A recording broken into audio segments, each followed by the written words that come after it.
So I think we'll go ahead and get started again. I'm Jennifer McEntire, Vice President Food Safety at United Fresh Produce Association, and thank you for joining the webinar this afternoon. It's going to be fairly informal. We do have a number of panelists from our membership who are willing to share some comments and remarks, but we'll be looking heavily toward you, the attendees, to contribute through the Q&A your thoughts, your suggestions, your questions during this webinar. And we'll be talking about the alternative means of food safety verification now that we are in the middle of a pandemic where travel is limited and where some of the things that we typically do, we're just no longer able to do. Next slide, please. So this is the Zoom webinar version, not the Zoom meeting version. So all lines will remain muted for the duration of this webinar. You'll see that although there is a chat function, if you have questions or comments about the topic that we're talking about today, use the Q&A box function. So type them in. I would anticipate we will have way more than 10 to 15 minutes for discussion and questions. And as I mentioned, this webinar is being recorded and will be sent to all registered attendees. Next slide, please. This is part of our United Fresh webinar series, and our food safety webinars within the United Fresh webinar series are sponsored by Ecolab. And so we have Brittany Wiebe with Ecolab to give a couple of opening remarks. So Brittany, I will turn it over to you. Thanks, Jen. I appreciate it. I would also be remiss if I didn't thank all of the food safety professionals, growers, shippers, and food and beverage processors for continuing your essential work during these unprecedented times. Despite the evolving challenges which you're facing, you continue to persevere and ensure that our food supply is safe and of good quality. So for that, on behalf of Ecolab, we just want to thank everybody here today for everything that you're doing during these times. Every day, our team at Ecolab helps to make the world cleaner, safer, and healthier to protect people and vital resources. As a trusted partner at nearly 3 million customer locations, we're not strangers to working through difficult situations and challenges. Now, limiting the spread of COVID-19 is of the top priority for our communities and businesses, and we're focused on doing our part to flatten the curve and limit the spread of this disease by providing solutions and expertise that protect essential workers in our operations and yours. This includes delivering the products and support our customers need to keep their critical operations running. To learn more about how you can protect your employees and customers, please feel free to visit our webpage for additional information after this food safety webinar. So on behalf of our team at Ecolab, I'd like to thank the entire United Fresh team for your continued efforts in strengthening the culture of food safety in the produce industry, and thank you for letting Ecolab be part of this great outreach program. Thanks, and you'll hear from Brittany a little bit later. She'll be the one who's sorting through all those questions in the Q&A box for our discussion later. I'm joined today by a number of our members, Sharan Lanini at Pacific International Marketing, Rebecca Anderson at GLOBAL.Ga.P, Felice Arboisiere, who is now at Dole, and Steve Strub with Wegmans. And what I'm going to ask them to do in a minute is talk a little bit about what they're experiencing, what they're hearing from customers, what they're looking for as buyers in terms of on-site audits, remote audits, virtual audits, things other than audits. But before we do that, I'm going to pull up a poll here, and I'm going to ask everybody to, pull out your crystal ball and think a little bit about what the future is going to look like as a result of this pandemic. So I'll give you just a couple of minutes here to answer these questions.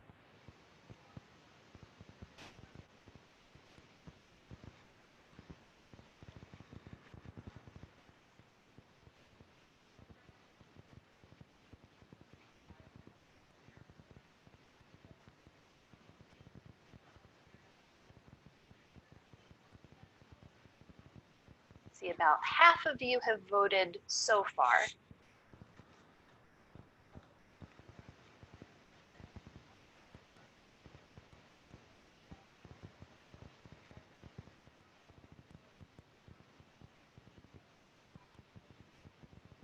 Give it just a few more seconds if you want to take a minute to vote, and then we'll discuss the answers, which I find very interesting.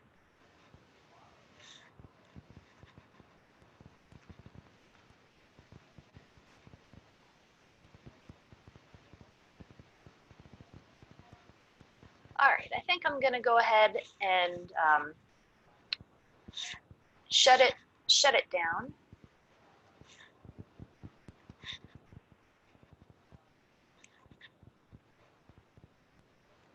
I'm going to share the results with everybody. So 15% of you said that when the pandemic subsides and we're able to go back to normal, that we will go back to normal. We'll go back to using audits, annual on-site audits as the primary means of food safety verification for the produce industry. 3/4 of you, so an overwhelming majority, said we will continue to rely mainly on on-site audits, but portions may be done so remotely more so than prior to the pandemic. 7% thought that the on-site audit would largely be replaced by or augmented by remote audits. And only 3% said that we would move away from audits and use some other means of verification. So these are the sorts of topics that I think we want to get into today. Just how do you manage food safety verification through a supply chain? So at this point, I think, yeah, we'll pull down the slides.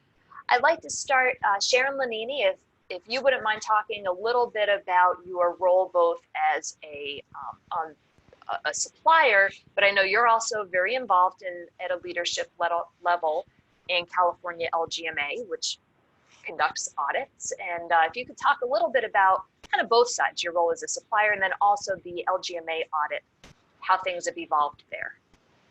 Sure. Thanks, Jennifer. I appreciate the opportunity. This is an interesting topic, and I think one that is going to be something, as indicated by your poll, that we're going to be looking at things a lot differently in the future. At Pacific, we get requests all the time from the people that we're selling our product to for, those annual audits. And with this whole COVID thing, that's some of the people are just routinely asking for the audit, so your audit is expiring. And I think most of the people out there on the buying side are realizing that things are different, and this whole audit process, either it's being put off for a few months, or some people are going ahead with the GFSI audits. So kind of a mixed bag of tricks out there, and they're not coming as routinely as they would have in the past. To flip to the Leafy Greens marketing agreement, and what we're doing is we made a commitment as a board to continue our field audits and the desktop portion or the paperwork portion of them. And I think that's a real great thing for us because it continues the continuity of what we're doing. Most people have got pretty robust food safety programs, but it's a way of assuring the people that we're selling to that we are indeed looking at that periodically. So over a year ago, we actually started looking at the remote possibility of using a camera or those Google Glasses or some form of that for the field portion of the audit. And then, when we came to recently with the situation, we put our emphasis back into the remote desktop documentation review and observations. We started out with a go-to meeting type format, and now that started in April. We're starting basically with the Salinas Santa Maria coastal California production. And we just last week, ourselves and another grower beta tested a system that Western Growers has developed with iFoods, and it is a dedicated document sharing platform where documents can be uploaded to the system. They are completely secure because it is under the auspices of the California Department of Food and Ag. So there's no problem with the records being FOIA'd or whatever. And I must say it's a very intuitive program. It's very easy to use, and so you can upload a lot of your documentation that, you know, is pretty standard into the system, so it really, really saves a lot of time and effort. This becomes visible to the auditors, it's visible to us, and it's, in my mind, this is the way of the future. Even irregardless of COVID, you know, when that's all over, hopefully soon, we're going to be doing these remote desktop audits with this provision of, you know, uploading the documents, because it's such an easy way of eliminating that piece and making it go a lot faster rather than shuffling papers around on a desktop. So I think, you know, we're definitely in the mode of we're doing them now. We're getting the growers used to doing these, and it's going to save everybody time and make us more efficient. Great. Rebecca, I know that you're at GLOBAL.Ga.P. Audits are front and center to what you do. So can you talk a little bit about any changes that you've made that you're considering, kind of what's inbounds, what might be out of bounds? Yeah, absolutely. Thanks for the opportunity to talk today about these alternative verification means. This is really at the forefront of what we're doing right now as well.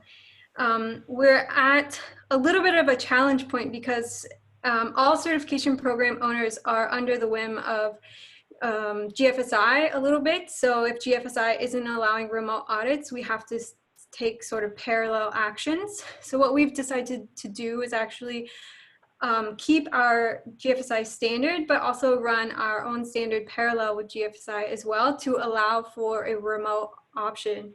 So we have introduced actually GLOBAL.Ga.P remote, which will apply to this.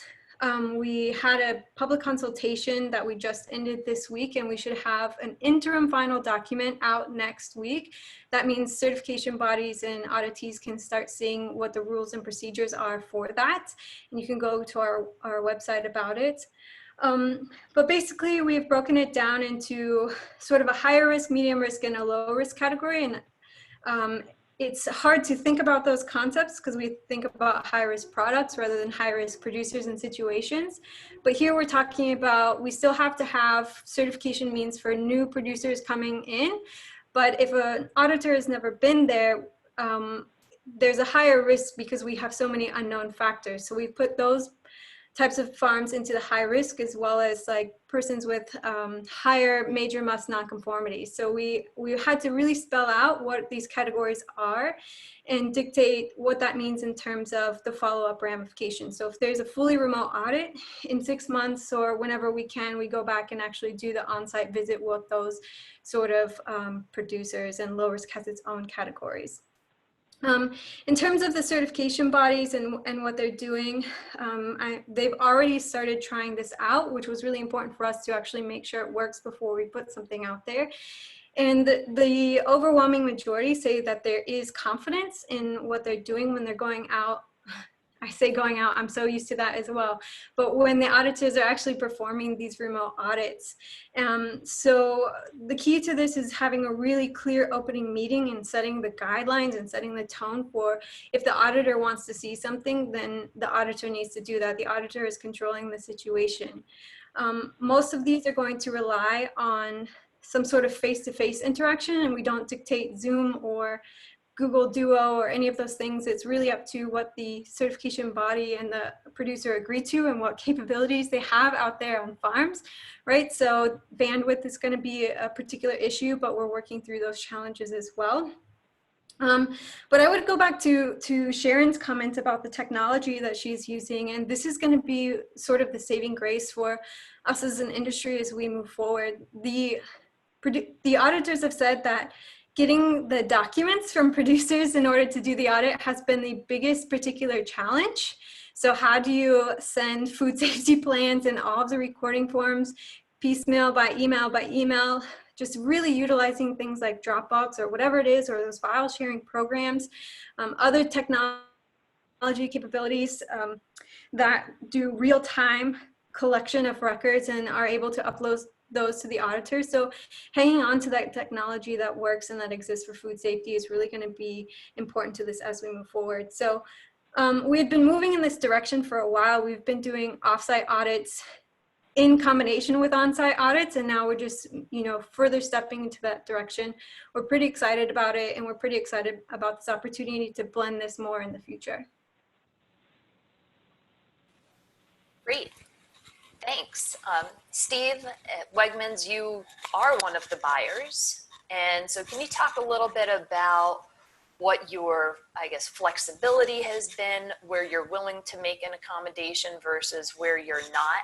And then if you're looking for anything from either all of your suppliers or a subset of your suppliers, kind of in lieu of an audit or in addition to that remote audit, given the circumstances that we're in today. First, I want to thank you for allowing me to join the panel today. I look forward to this discussion. A lot of good information so far.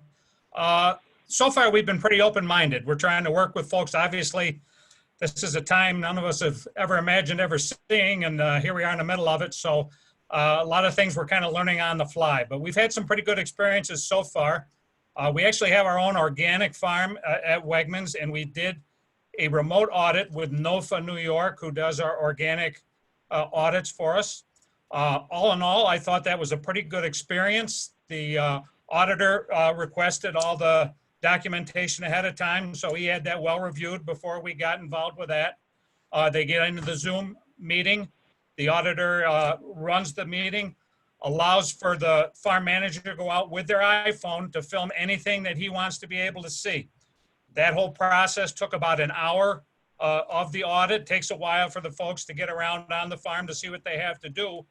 But overall, it went very well. If there's an issue with your connection, there's a note made right in the audit. So if they had to come back, like Rebecca was saying, in 6 months to revisit that, that's how it's handled. We were out in the middle of southern Finger Lakes area, not the best place to have cell phone reception. It went very well. We had no issues, and we were able to complete the whole audit. We thought that went very well. On NOFA's website, they have a nice rundown of everything they require for one of those audits to take place. If someone's looking for some guidance on how to run one, I thought overall it went very well for us. So we found that was something that went surprisingly well, and we were happy with the results. I have reached out. We have about 200 what we call our local growers here on the East Coast. I would say 80 to 85% of them currently use the USDA harmonized GAPs as their audit. Contacted 6 of the 7 states we do business with, and currently they are all out doing audits. A few of them were held back. I know New Jersey was held back for a little while. New York had been held back a little while, but as of yesterday, everyone was able to go out and perform audits on farms right now. We have a few farms up in Massachusetts. They have their own state audit program. It looks like end of this week, hopefully by next week, they too will be free to go out and do audits. So it looks like most of our local guys will have auditors available to come out to their farms right now. So that was kind of encouraging as well. For national suppliers, we actually have our own Wegmans Edge audit collection system, and monthly we'll run a report to see what's outstanding. Now, we just ran one beginning of May here. We had about 200 outstanding audits. Sounds like a lot, but for all the farms that are involved, not a huge amount. And out of all that, there was only one COVID-19 related delay for a Chilean berry supplier. They were having trouble because Chile's shut down right now. The grower was having trouble just touching base with that certifying body down in Chile. So far, we haven't been terribly affected by folks not being able to get an audit or produce an audit for us. Obviously, living in the Northeast, a lot of these audits are going to be happening June, July, August, September. Hopefully, things get a little better by then, but with a large percent doing the USDA audits, as long as things remain safe and auditors can get out there, hopefully they can get these audits performed. We are more than happy to work with folks, remote audits, sending information to us. We are currently looking at some of these iFoods and Primus Azul solutions where we can get all those documents in one place for some of our commodities that we're doing business with. And we think that's going to be a solution that we're going to utilize in the near future as well. Great, thanks.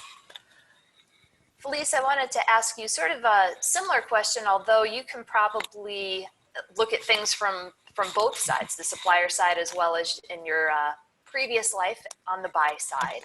So can you talk a little bit about what's happening at Dole right now, how you're handling these types of requests, what requests you're getting even from your buyers, and then if you can put yourself back, you know, if you were still a buyer, what would you expect and what would you be asking for? Sure.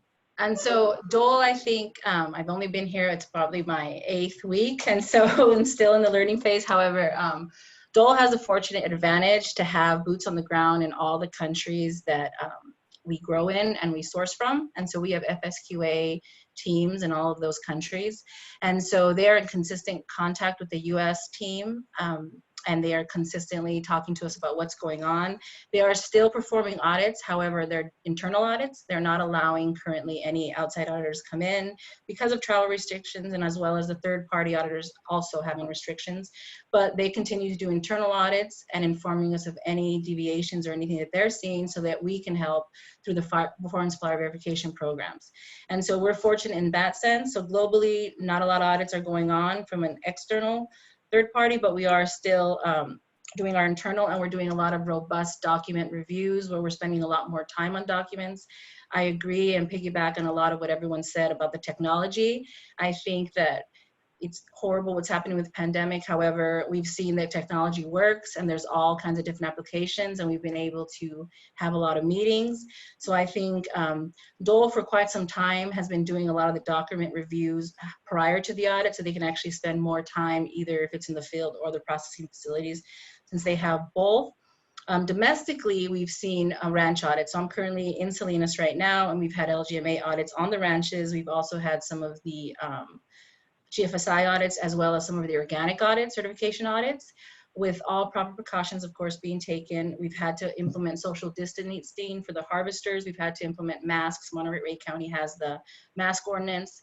And so everybody's out in mask. It's minimal people that can attend the audit. It's, you know, only maybe 2 or 3, and practicing all those, you know, types of precautions. And so I've seen that happening. But moving forward, I think futuristic, like you asked, I think we will continue to do the remote documentation reviews, thorough, and then have a lot of phone calls, because anyone that's on this call that knows me knows I ask a lot of questions. And so I get on the phone and say, okay, well, what about this? And why are we doing that? And when you're in the learning phase, it's kind of nicer because you can ask a lot more questions before people say, hey, hang on, you know? So I think from the Dole perspective, that's what we're doing. It's a very, you know, interesting time. However, as far as compliance goes, we have not seen a drift in that. As far as customers, what I have seen is a lot of transparency, willing to share, willing to be open, understanding what's going on. Now, if I had to flip over to when I was on the buy side, it's very interesting, right? I would say if I was on the buy side right now, sitting where I sat, I used to, as you guys know, work for Yum Brands and ran the produce programs. I would be a little nervous. I did love to have the boots on the ground approach. I liked to visit. Yum did have that directive to take, you know, make sure you know what you're doing, and also take it as a learning experience. That's a lot how we learned how to be product managers. And so I'd be a little bit nervous at the beginning, but then there'd be a lot of questions, a lot of phone calls, a lot of technologies used to understand that we are in full compliance. And I know that at that time we used verification auditors. So if for some odd reason we thought that we needed to send somebody out, we'd work with the company and say, hey, we think there's an issue. Could we send out a verification auditor just to ensure that our initiatives are being met? That's something that I may have done. But now that I'm on this side, what I would say is what I've learned in the 8 weeks is that there are a lot of constraints. And when we write programs as customers, sometimes they may be quite difficult and we may not understand that. And so any advice that I could give on the customer side now that I'm on this side is that if you're gonna write a program, pilot it and go out and see if it's practical. Because I wrote a lot of programs and I think we did that often, but we didn't do it often enough. And we never looked at how the execution of those programs are being done. And we trusted that they were. But it's very difficult now working on this side to see all of the different things that happen in order to make food safety and quality occur. along with the customer requirements. And so if I could give out any advice, it would be to try to be as practical as possible and to actually go out and pilot anything that you're going to be implementing, and be patient, because I see that I'm actually very impressed by right now the Salinas Valley and all the precautions that they've had to take and implement the social distancing to the harvest and slow down, and they've been doing a fantastic job. So it's interesting to watch and be on both sides. So that's kind of what I'm seeing. And again, if I had any advice, it's just be patient and practical. I think a lot of people are laughing, Felice, to see that the shoe I is know. now on the other foot. Oh, believe me, I know. I was remiss early on. I didn't introduce Dr. Emily Greep from my team. Emily is our manager of food safety and works closely with Steve, Rebecca, and a number of our members on the harmonized standard. So I didn't know, Emily, if there was any, just in hearing this conversation, any thoughts that you had, anything that you wanted to share, because part of what piqued my interest was hearing the calibration committee for the harmonized talk about recently some of these changes that are in progress. So Emily, anything that you wanted to share?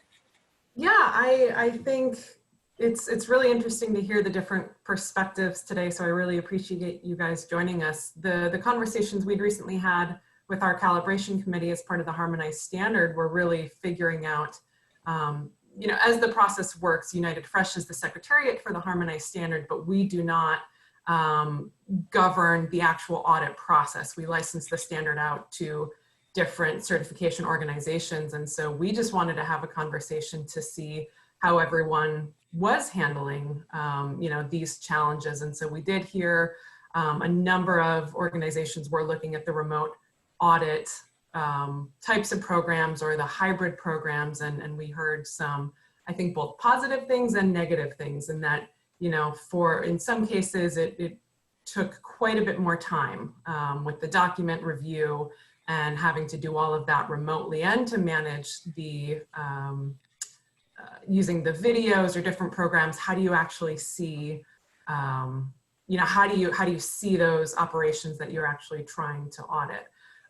So I am very curious even to hear from the different panelists what your opinion is, even of that first poll that we did, to see, is this something that we think, will we continue doing these remote audits, or can we work out the kinks in order to make it a little bit more seamless and to maybe see a new hybrid approach to these types of audits?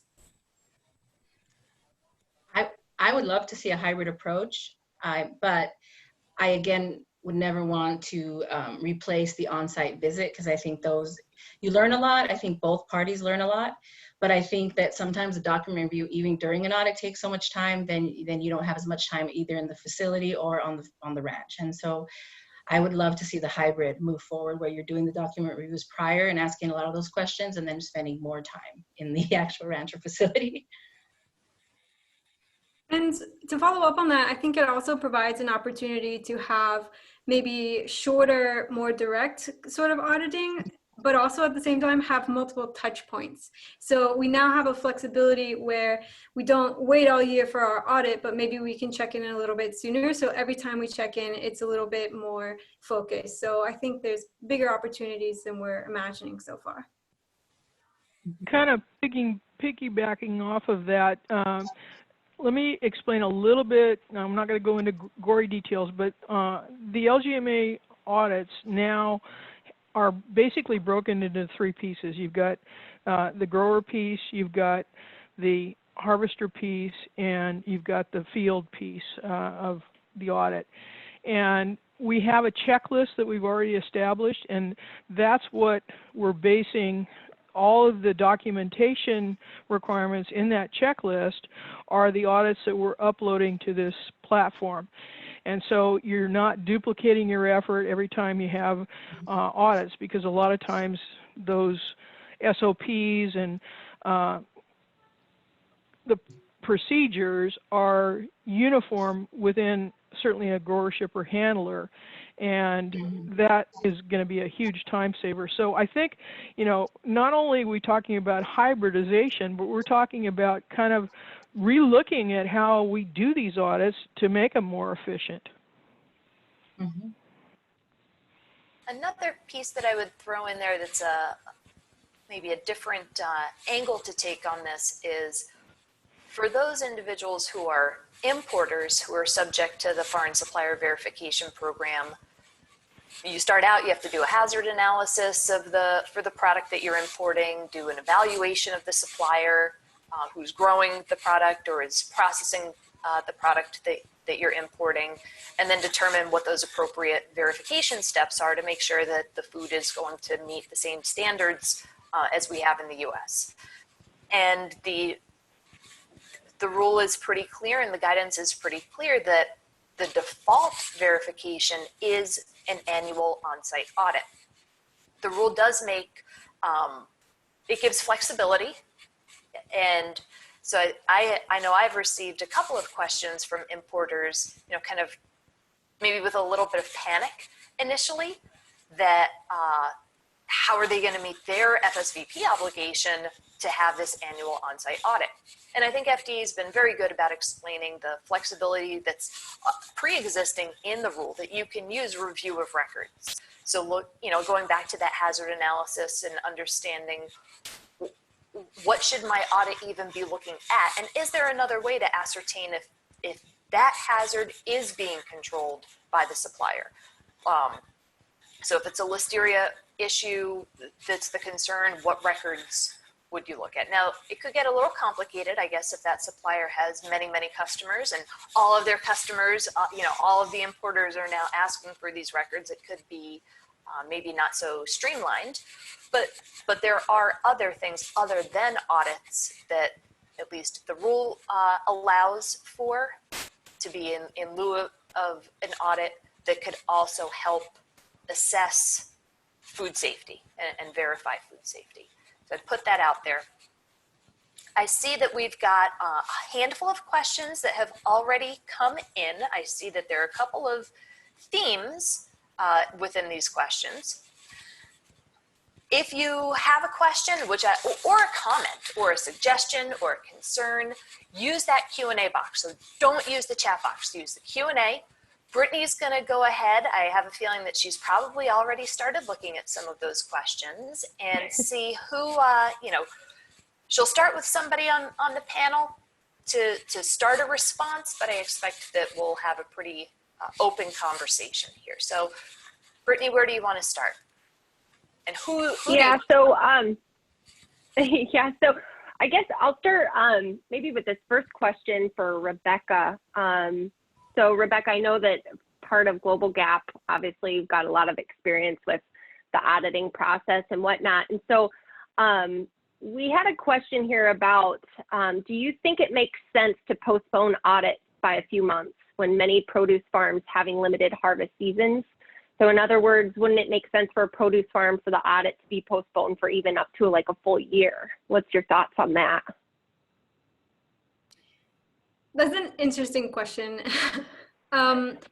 We actually already allow for flexibility of when the audit takes place before or after harvest. So for us, it doesn't really make a difference in terms of this extension process. So we already allowed 4 months and now we're just extending it to 6. So I don't think it's a good enough excuse in terms of the pandemic. Maybe excuse is not the right word for the situation. But at some point, there needs to be verification of those harvest practices, whether we come after and look at the records of cleaning, sanitation, et cetera, training. So that would happen anyway. So just because there's a pandemic doesn't mean we extend certificates and audits for a full year. Thanks. Hopefully that answered that question.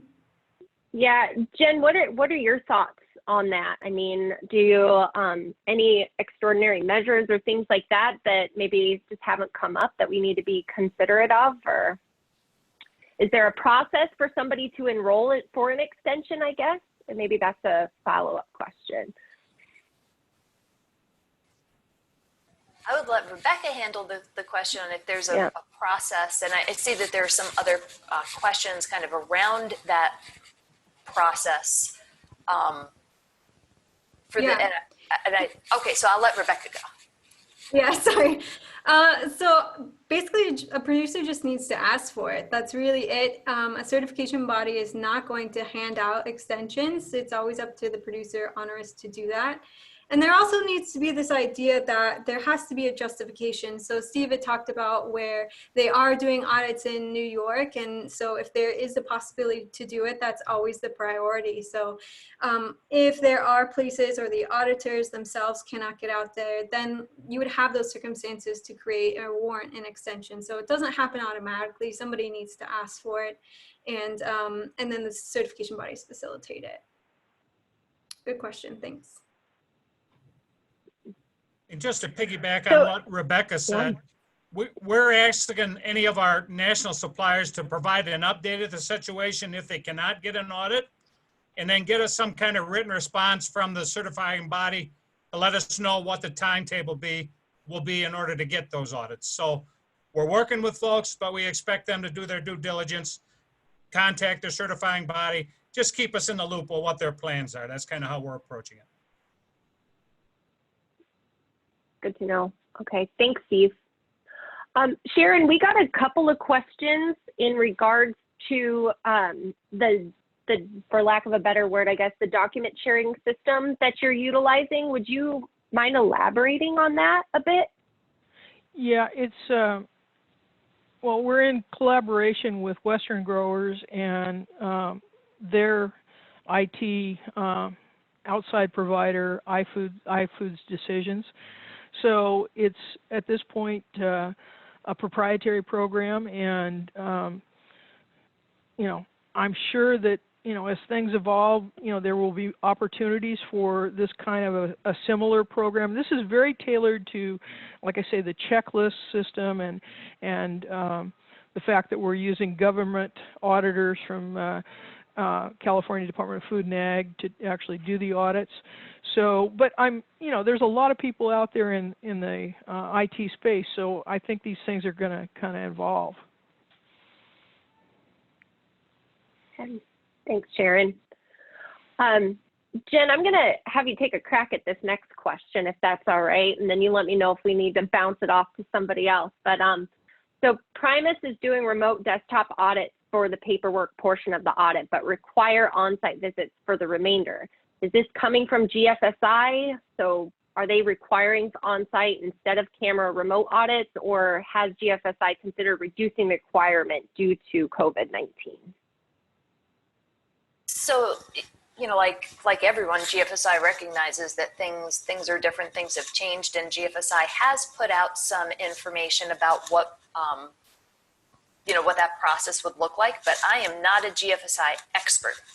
I know that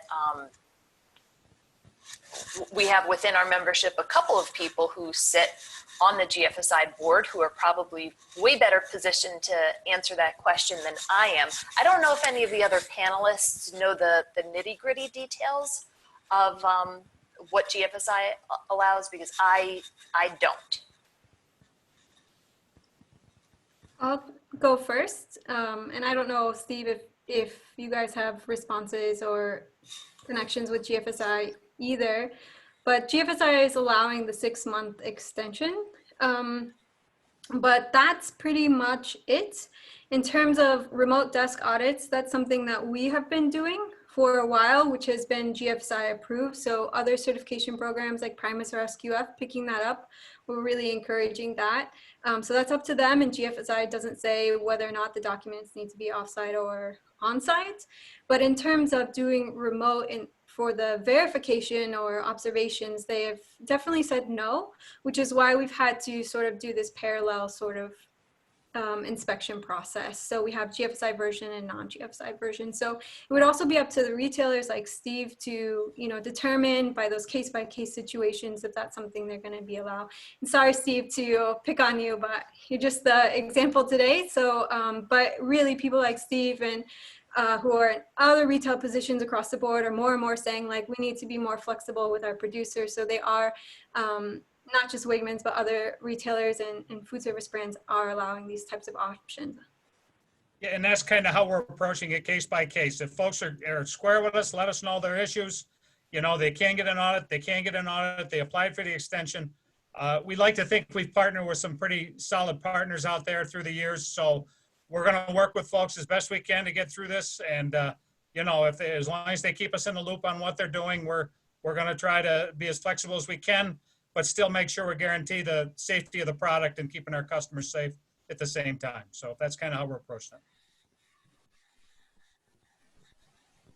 it. Okay. Thank you, guys. Rebecca, I'm hitting you up a lot here, so you're very popular today, but kind of a good follow-up question for this is, how is it being communicated to growers that the GLOBAL.Ga.P remote audit will not be considered a certification recognized by GFSI, and a full additional audit will be required to receive such certification? Additionally, says, I guess, an extra comment is, doesn't this also create an additional cost for the supply chain to have redundant audits? That is a packed question, but it's a really good one. So one particular challenge we have at GLOBAL.Ga.P is producers aren't actually our clients, and therefore we cannot directly communicate to them. So we have to rely on our certification bodies, and we have to rely on creating webinars where the entire public is available to watch. So we are working on those pieces of information, as well as newsletters to pass through our certification body. So it is a particular challenge to inform producers that we are having these options. So I'm very grateful to have this opportunity now with United Fresh and all of you on the panel as well. In terms of the additional cost and verification, so I didn't get to go into detail, but we do have a high, medium, and low risk. And in terms of the low risk, like producers who have been farming without non-compliances, who have had unannounced inspections before, we would allow a certificate that says remote on it for that annual certificate, and then next year they would just have their re-audit. So on-site is only for, or an on-site follow-up is only for those higher situations, like people with repeat non-compliances, as well as producers that we have never seen before, that we do want that extra set of assurance.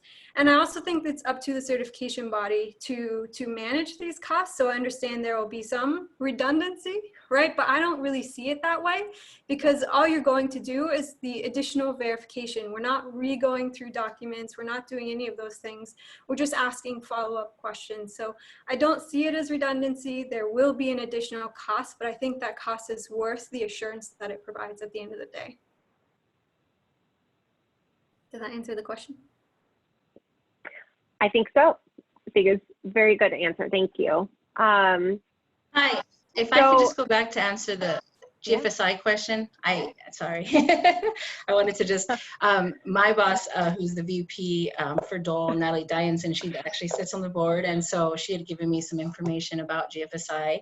And while they are very aware of the virtual options around auditing, they do want to ensure that protocols and guidelines are being taken into consideration, and that the execution of the audits aren't going to be minimized, and that also that we're continuing to do high-level assessments. And so GFSI is very aware, but they also want to see some maybe best practices or guidance around how that's going to occur before going completely to a virtual audit.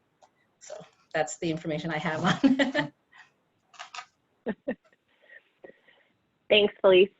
That's a great follow-up, Felice. I appreciate that.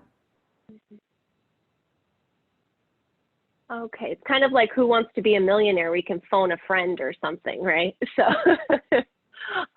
exactly. So, yeah, right. I saw Natalie was on. I was like, I think I know somebody we could text to ask. But anyway, so Steve, got a question for you. Can you share the website that you had mentioned earlier about gaining guidance for remote audit?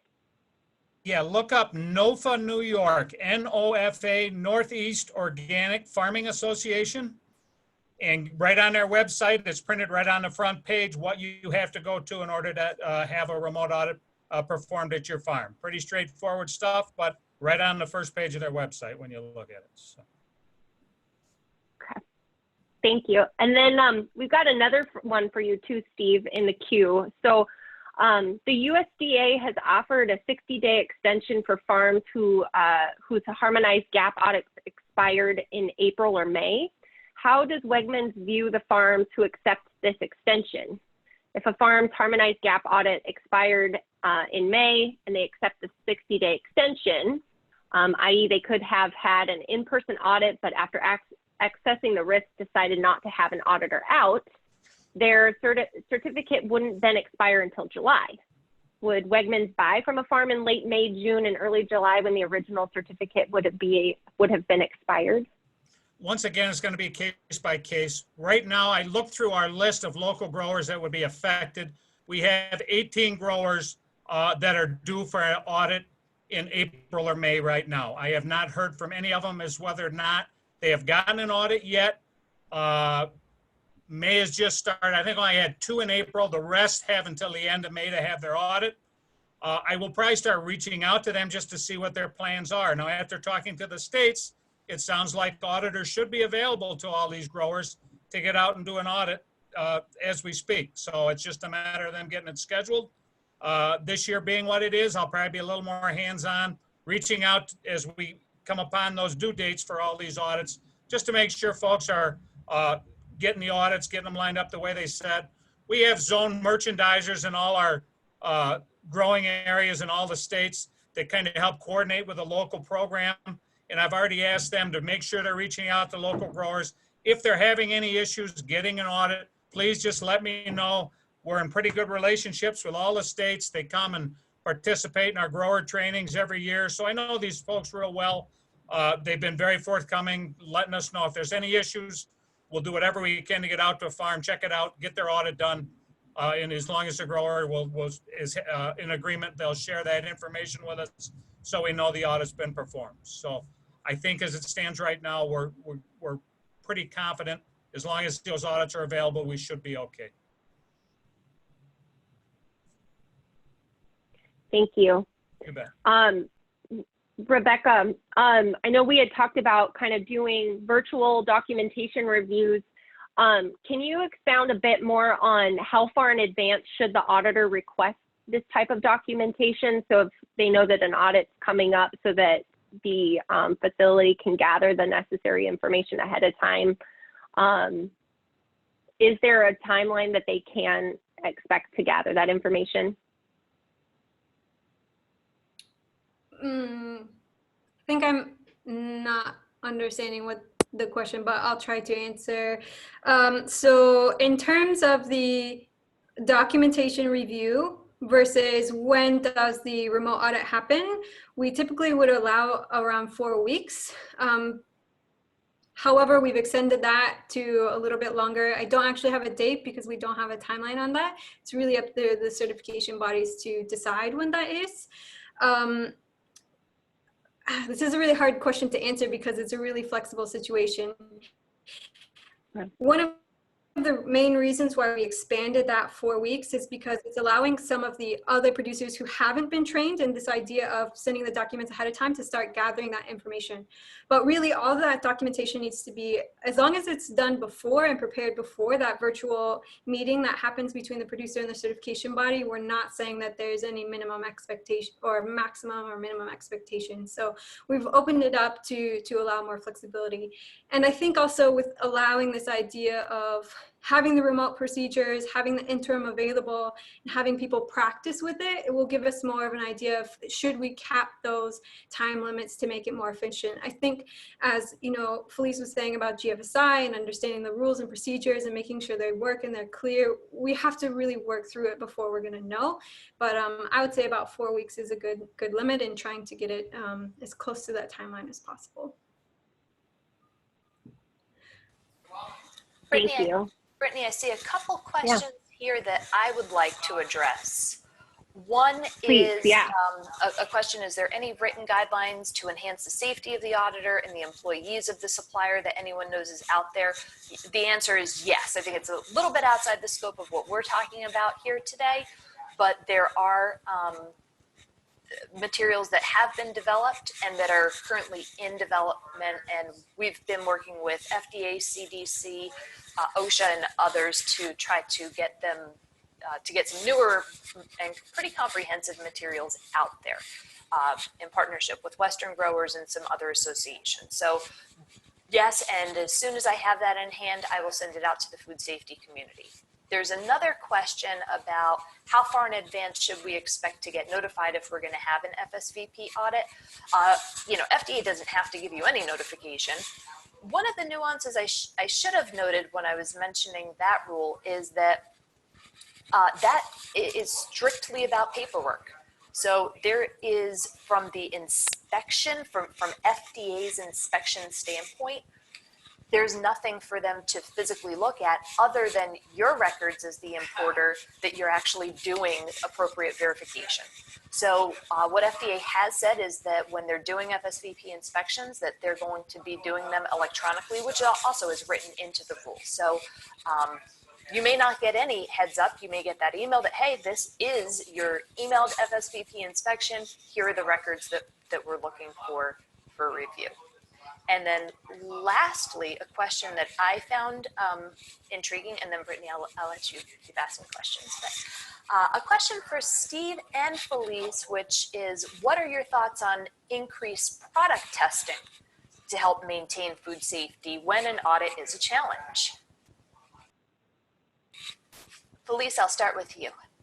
Okay, increased product testing. That's a hard one. You want to talk about raw and finished, or just raw, or all product testing in general? So Let's talk in general, yeah. I think that product testing can be used as a tool. I think that I don't know that during this time, because of the pandemic, that we would have to just increase all our product testing, because the pandemic, as we've seen, it is not foodborne. And so what I would say is, based on risk, I know, here in the Salinas Valley, there has been a lot of social distancing and things of that nature, which is slowing down the harvest and things of that nature. And so I think that where I sit now, it would be based on risk. If for whatever reason we think that there's additional risk, we may expand the micro testing. It just depends on that. But again, product testing is a tool. I don't think for the pandemic that we're in right now that product testing could be, an end-all be-all, but it is a good tool to use. But I wouldn't increase it because of COVID. It would be more increased because of risk. I would not necessarily increase it because we can't necessarily get on the farm to audit. But again, here at Dole, we have a whole ag operations department that is out in the fields all the time, and we have our internal farming teams as well. So we're in constant conversations with them, since they're out there, letting us know if there's any additional environmental pressures that we're seeing, things of that nature, to where we'd have to send the food safety team out. And then at that point, they do a risk assessment and assess, do we need to expand the micro? Is there anything additional that we need to do based off of that risk? So that would be my answer. I have to agree with Felice. I guess we're counting on our suppliers to be doing that testing. If there are concerns, what we would expect is just be having that communication, letting us know if there was a concern. Yeah, we had to check this part of a field out, or some of this product that came to you, we did some extra testing. A lot's going on out there right now, and I hate burdening some of our suppliers with a lot of extra stuff right now. However, we do see that as a tool down the road that we might ask some of our suppliers to be considering a little more, once again, just to enhance the safety of products for our customers. So, I see there's a follow-up comment. I think increased environmental monitoring programs, including for pathogens, could provide evidence that a food safety plan program is working if an audit can't be done. Brittany, why don't we go ahead and maybe go with one, maybe two more questions, and then we'll finish it up. I see that there are a lot of good questions here in the queue, and things that trigger some thoughts in my mind about other initiatives that we can undertake at United.